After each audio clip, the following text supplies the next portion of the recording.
Welcome back to Life Starts Now. We are excited to be here with you today, and we are going to be talking about tips for saving for a wedding.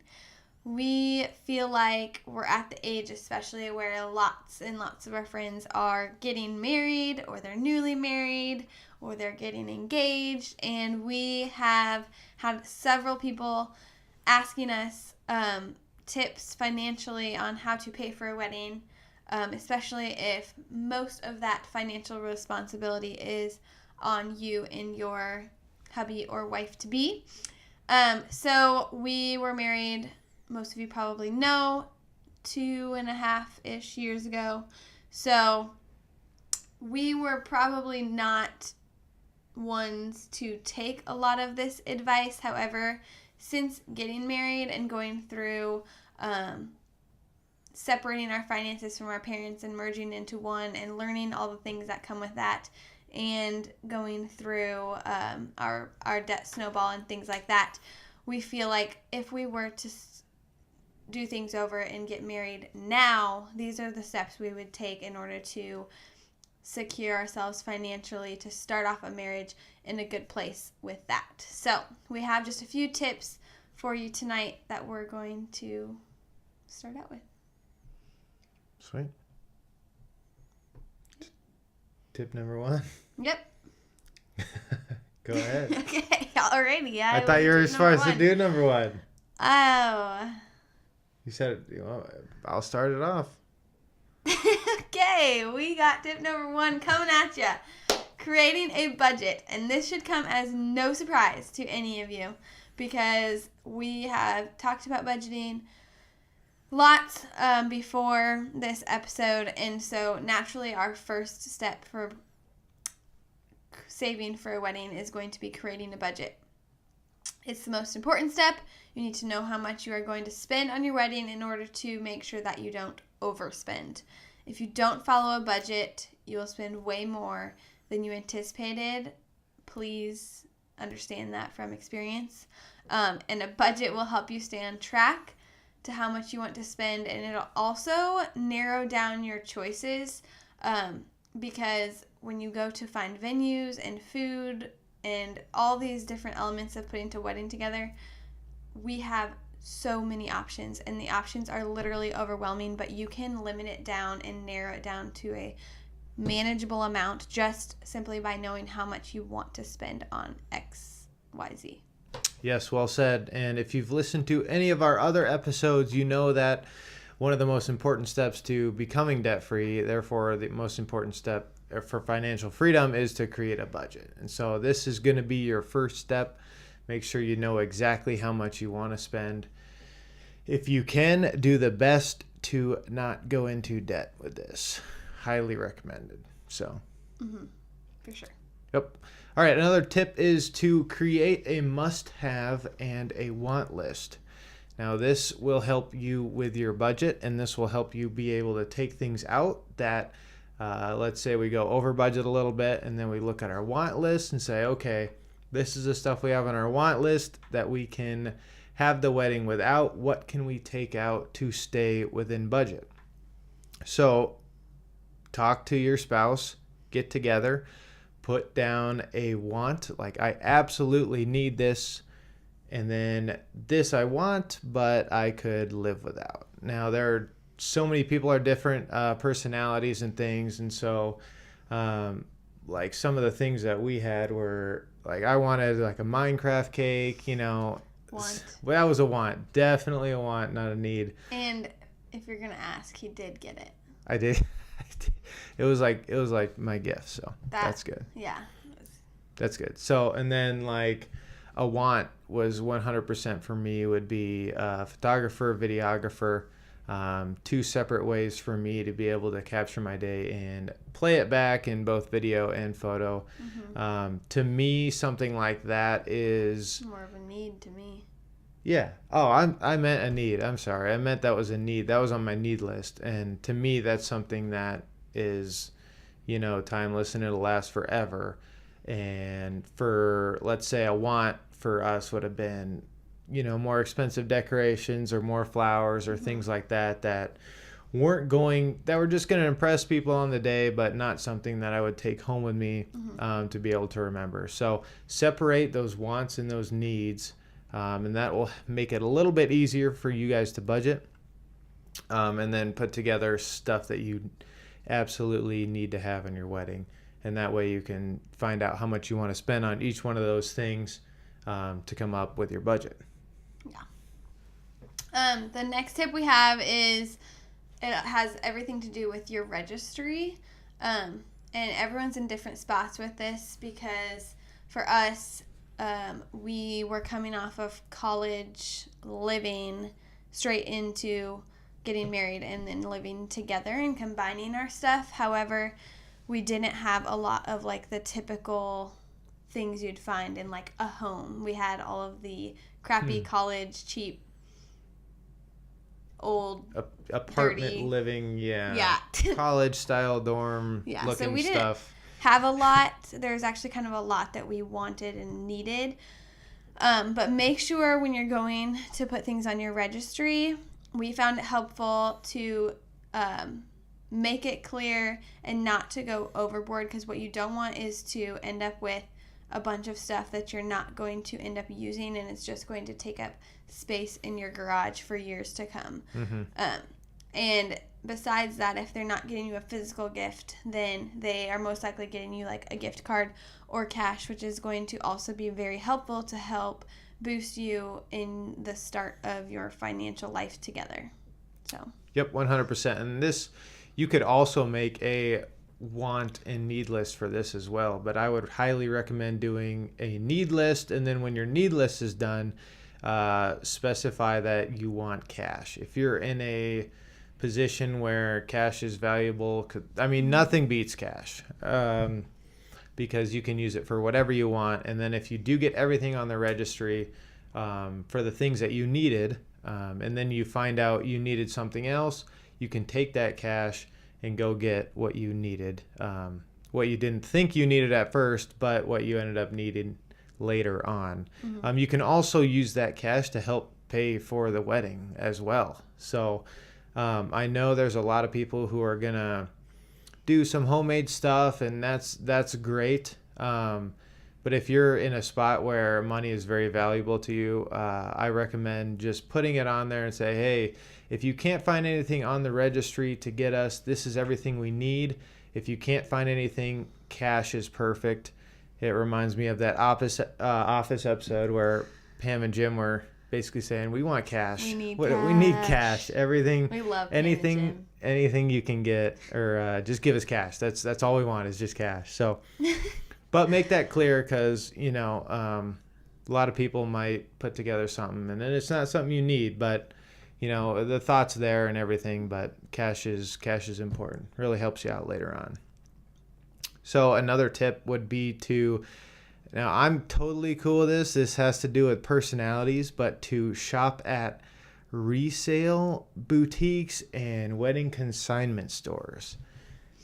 I don't know about how the women feel about getting a used dress or anything like that, but I'm one. You'd be okay with it? I don't know. I know it's a special thing, and I found my dress for a really reasonable price. So, I wasn't one that felt like I needed to spend thousands of dollars on my dress. I went to a boutique over in Boone, Iowa, and my dress was so reasonable. Way below what I thought it was going to cost. And that was fine with me. I didn't need a brand name. So, kind of an in-betweener. But it was nice to have, my own dress. I would probably continue. Right, and this is where the needs and wants comes in. If you need your dream dress or anything like that, you could do that. But I highly recommend checking those places out. I would have been totally okay with doing resale tux or whatever. But they also have the wedding consignment stores are really cool, because all it is basically like a Goodwill for wedding stuff. So when people get done with their weddings and they have all these decorations and things, and they go, well, what are we supposed to do with all this stuff? We're not going to bring this home. They go put it at one of these stores, and you don't have your exact decoration that you want, but there's so many options that other people did from weddings. from chalkboards to painted mirrors, flowers, vases, all that kind of stuff you can put on tables. They have some nice stuff too. Yeah, they have some great stuff, and you might find something that you hadn't seen before, and like, oh, that's a really good idea. I actually like this better than what I originally thought I was going to like. So if it's not for you, that's fine. Maybe check it out at first, and then if it's just not your taste, go for it. I think it's just a very good tip, though. Yeah, I agree. Another one is cutting down your guest list, and this was definitely the hardest part for us. Our initial list of people, you guys, was insane. When you are together for so long, in high school together, college together, big families, we just had an insane guest list, and right away, my dad was like, yeah, that's not going to happen. Yeah. So we had to cut that down, and that was really hard because there was a lot of people that we wish we could have had and been invited to our wedding that unfortunately it wasn't in the budget, and it's difficult to decide between those things, but in the end people generally understand that it's nothing personal. And also a good way to do that is limiting plus ones, and I know some people feel differently on this.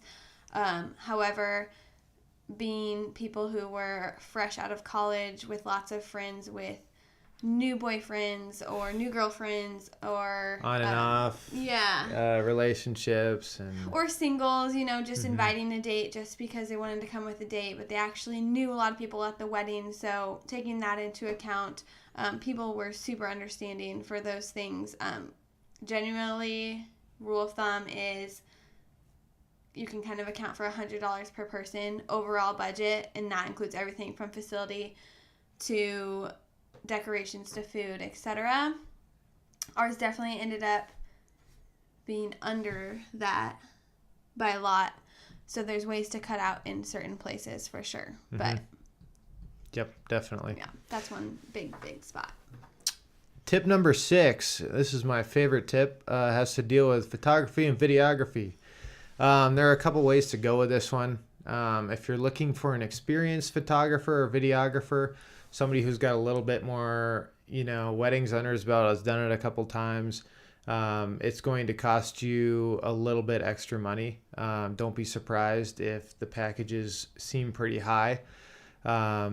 If, it's for somebody who's filmed a lot of weddings, it's definitely a skill that takes a little bit to get used to. It's completely different than something else where it's staged. Like, it's a lot of run and gun, quick thinking, things like that you can't miss. So a lot of experience with that is going to cost you a little bit more. But if you are looking for photography and videography on a budget, don't necessarily care as much of the quality, just want something to remember your day with, you can still have your Uncle Steve or a good friend, looking for some practice to capture your wedding. There's always somebody out there who's either starting or, has a camera and who has done some stuff with photography. And it's still a great way to capture your day. You're still going to have the memories. So it's a great way to stay on budget. And always, usually somebody knows somebody who's got a camera or something. Yeah. So it totally goes down to your needs and wants. Like video photography, if we were to do it now, high priority on our need list, just because, like Cole said earlier, decorations are going to fade, flowers are going to die, but like videos and photos are things you can show your kids for years to come. And so that would be on our list, to have someone with experience be able to capture that for us. Yep. And we see people, how much they appreciate it too, just because you've done a lot of it. Yeah, definitely. It always warms my heart a little bit to see people love their video and share it with family and friends who can relive the day too. There are also a lot of different things you can do online. I haven't researched a lot of it, but I know I heard of a company who you can rent a bunch of iPhones from, and you hand them out to everybody, and they just take video of the entire day, whatever, just fun clip. Cool. you collect them all, send the iPhones back, and then they put together something out of the footage that you got. So there's a lot of different ways that you can capture a wedding if you're looking for, something on a budget, or I'm not sure how much that costs. I just heard that. And what we did was we had a little app, and people could, gosh, what was it? They could take a picture, what the app's called. and then at the end of the night, they could upload the pictures they'd taken just from their phone to the app, and then we could access all that from just random pictures that people who were at the wedding had taken. So yeah, and we left little cards on the table to show them how to do that too. Yeah. So a lot of different ways to do that. Yeah. Our next tip is pretty simple. Nicole already said it basically. Don't go into debt for a wedding. Yes, we're saying that. And we know it can be tough, especially if you already have a date planned. However, the last way you want to start your marriage is in debt if you can at all avoid it. And especially if you already have other debt like student loans or credit cards, whatever it is, the last thing you want to do is add this on top of it. So if you can push back your date a little bit to save more or whatever you need to do, avoid it. Yeah. This is a little bit of an understandable tip if you can't get it to work, like you said earlier, especially the people who already have a date. And if your date isn't for like a year and a half, then you've got a great time to be able to save up for that. Totally has to go with a budget at the beginning. You got to find out how much you want to spend, and then from there, you can put together a plan to reach that goal without going into debt. I know financial fights are one of the biggest things in marriage households, so it is not a good idea to start off your marriage digging a deeper hole than you really need to. And it's just, that sucks. It's really just not fun. So avoid it at all costs. This is why we're kind of doing this, so you can, cut down on some little things that add up. Definitely. So, and along with that, like our next tip is start a wedding savings account, which should be an obvious step if you're trying to avoid debt or stick to a budget. And that's just a separate account that you'd set aside money to use towards your wedding and figure out how many months you're saving, take enough from each month, kind of like what we did in our Christmas savings video. You could follow those same guidelines and put that money aside to use it for when things start becoming due in that last 6 months. Yep. So let's say we had we wanted a budget of $20,000 wedding, just for example. So you would take, how many months do we have until our wedding? How much do we need to save each month in order to hit that goal so we can pay for the wedding without going into debt? Yep. So, and then you can just easily start up an account from your bank for free, things like that. And then just keep that money aside. Don't use it. Only use it for the wedding. Yep. Sweet. Another tip is to take as much money from your parents as you can. We did a really good job at this, convincing them. If our parents are listening, they're laughing at us. Yep, probably. May seem a bit selfish, but have a conversation with your parents and ask them how much they'd be willing to contribute. It's, if they're not willing to contribute at all, that's fine. I mean, everybody has different opinions on this, but take as much as you can from them if they're willing to give it to you. It really helps out, and I'm sure they'll understand as well that it's not, you kind of need it, and they'll be on the same page as you. So yeah, if it's something they're willing to bless you with, awesome, and you can praise God for that. If not, totally still doable, and that's why we're having this conversation mainly too, is to figure out ways to save for both you and or your parents, whoever is financially responsible for the wedding. This one is something I'd never heard of before, but people are starting to do it, and that is paperless invitations. And if you're very traditional, you can plug your ears because you're not going to like that. However, you can spend so much money on postage. So sorry, that is my alarm to go to bed. Yes, I set my alarm to remind me to go to bed every night. Anyways, paper invitations can cost a ton of money. They're beautiful. If I did it again, I would probably still use them because I think they're very pretty. However, if you're not ready to completely give up the invitations and do them paperless, you could maybe opt out of the save the date and send that through digital methods. Or what we did was the RSVP. There's all these little things that go with it. So like you can create an RSVP card and then have them fill that out and send it back to you. Or we just skipped the RSVP card, saved us on paper, saved us on postage, and through the knot.com, we had people RSVP through that and through email.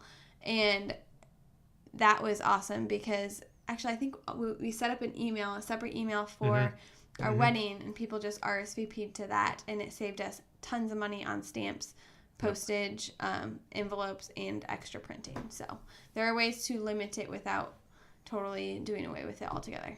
Yep, definitely. And then another tip would be, I think this is the last and final tip, is the date.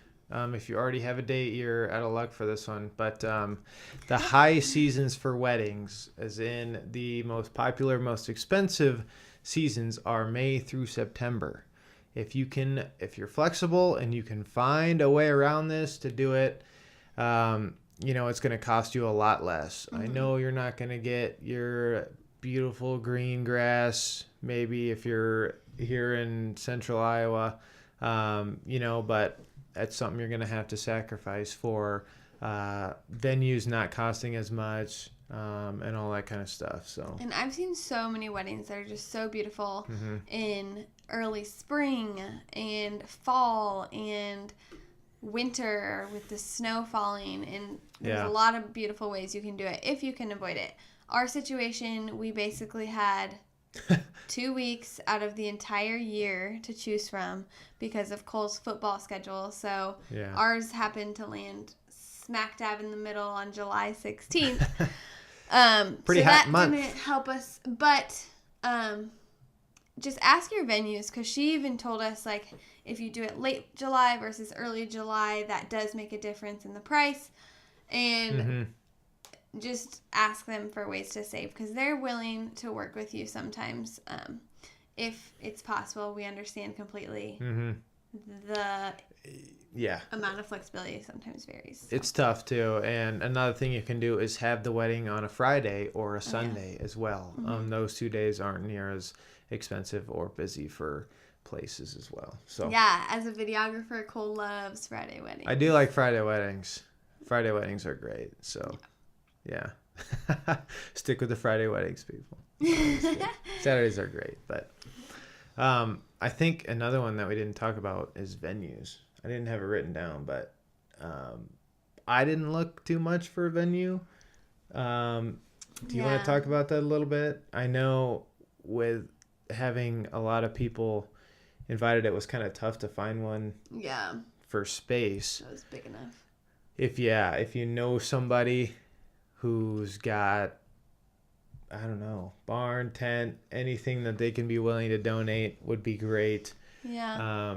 How did you eliminate places for? Ours basically came down to space. We didn't want our guests to feel crowded, and we wanted to invite a lot of people, and there weren't a ton of options for that.